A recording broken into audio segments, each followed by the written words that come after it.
Let us be glad. Let us be grateful. So for much of this part of the video, I'm going to be speaking in this voice. And I'm very intentional about speaking in this voice because this is the part of the voice that we call the head voice. This is the part of the voice that we need to live in to achieve that lofty sound that Ariana Grande was able to achieve. Let us be glad. Let us be grateful. Say that.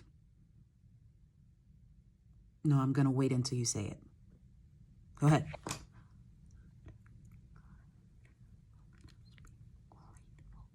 Good. Why am I speaking like this? I'm speaking like this because it raises my soft palate. Ah, ah, ee, ooh. Now we're going to give our text some note proximity, but we're going to do so within the context of the siren effect. Let us be glad. Woo-wee, that siren. Now we're going to contextualize it with some notes. Let us be glad. We're aiming for the height of each of those notes within the melody, but we're not aiming for pretty. We're aiming for space, and we're aiming for the notion of how does this connect with the actual breath that I'm taking. Let us be glad. Make note that the higher that you go within your register, even as you're speaking, the more body you need. Try that. Now we get to actually sing it. Same space, actually sing it now. Take out the vibrato, just sing it straight so you become more and more familiar with that space. Let us be glad. Let us be grateful. Notice that the higher those vowels are, the taller you're going to need to accommodate within the inside of your mouth. Grateful. Now let's put it all together. Add the vibrato. And the vibrato is just adding spin to the breath that is already there. Again, your vibrato is simply adding spin and color to the breath flow that is already there. Later, we're going to talk about breathing, but I just wanted to put a pin right there and say, you do not need to overthink this. Add the vibrato, continue to let the breath spin. Now, take the deep breath that you need and then begin. Let us be glad. Let us be grateful. Congratulations, you are well on your way to singing like Ariana Grande. Let's breathe. So there's this common misconception that breathing somehow involves the shoulders or other parts of the body, that it just does not. And what happens is we stifle the breath, put it in other places, or create tension within parts of our body that actually take away from what we are actually trying to achieve. So within this breathing exercise, I really just want to call to attention where you are supposed to be channeling your breath every time you breathe. Notice when you speak, next time you have a conversation with someone, just take a mental note of your breath and where you're breathing, how you're breathing, and if you even need to think about breathing. So for example, as I'm talking right now and I'm taking the breaths that I need to, I'm not going and the next phrase goes, and so on and so forth, right? I will hyperventilate in 2.2 seconds if I continue in speaking that way. So we also want to sing with the depth of the breath that we speak, and so on and so forth, and so on and so forth. When I did that exercise just then, did you see my shoulders move? No. When we breathe, we want to think low, deep breaths. Did you also know that when you inhale, your stomach is supposed to go out, not in? So instead of going, it's actually the opposite.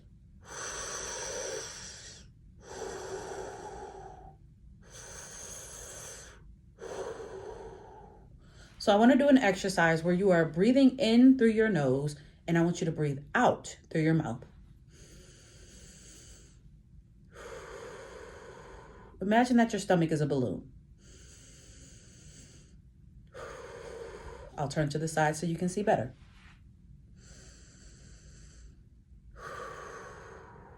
That's how you maximize your breath, by breathing in to the balloon and you exhale and let all the air out. Let's tackle some defying gravity.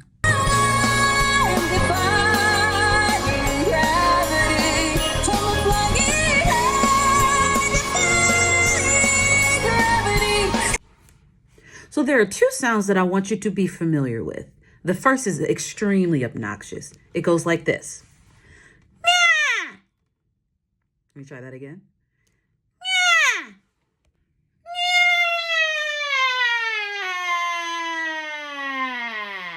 You can do that exercise with or without the onset of the N or the NG. Or yeah.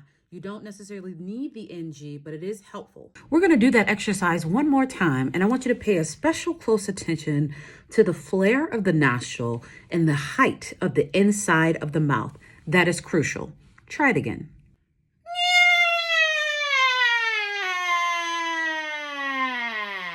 Now I want you to go, ha.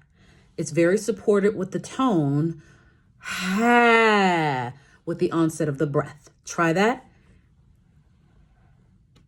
Now I want you to go back and forth between ha and ha, which is much more channeled towards or within the nasal passage. Ha, ha, ha, ha, ha, ha, ha, ha, ha, ha, ha, ha. So now let's contextualize it within the song. Tell them how I'm defying gravity. Make note of the dip that's in my tongue, and mine may be a little extreme just because that's what my tongue does, but the objective is for your tongue to, at the very least, lay flat. We never want it to lift up. Whenever we want that full sound and want to take full advantage of the depth inside of our mouths, the goal is to get the tongue completely out of the way. So that's the dip that you see in my tongue. I'll do it again.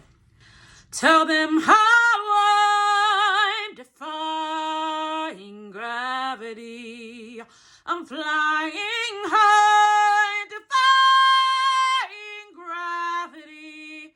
So now we're going to do an exercise to help you get up there. We're going to start low and then we're going to aim high. We're going to do an exercise involving E and R. E, R, E, R, E, R. And you really want to become as fluid with the transition from E to R. E, R, E, R, E, R, E, R. Going that slowly will help you to build the muscle memory that you need. Now let's take it a little bit higher.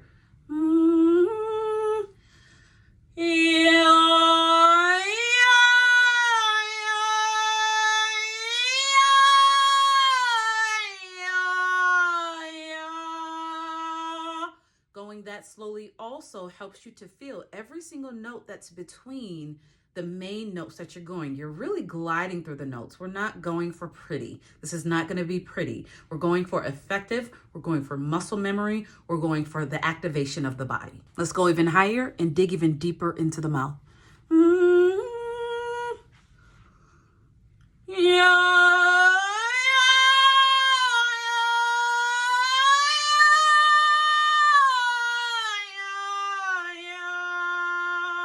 Notice what I did with my body when I got up to the highest most note.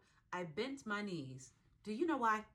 Also make note that as I travel higher in my range, that the nasal resonators tap in and become more and more dominant. That's to help narrow the sound, to channel the sound into a particular space that alleviates stress from developing in other places. And one of the first and primary places that we want to avoid stress is our neck and our throat. To take full advantage of the exercise, we're not going for pretty. We're going for power through the body and access through the mouth. You want to get the throat out of the way. You want to get the neck out of the way. You want to get all of these things that we think we need to control. We actually need to get out of the way so that the sound can happen naturally on its own using the tools that it needs, i.e., our space and our body. And it actually takes stress off of the voice because the focus is the vowel and the breath. So I took the time to talk you through that because if you can master that technique of the breathing and the support of the body and creating the space, then you can also nail this run that she does at the very end, which I'm going to attempt.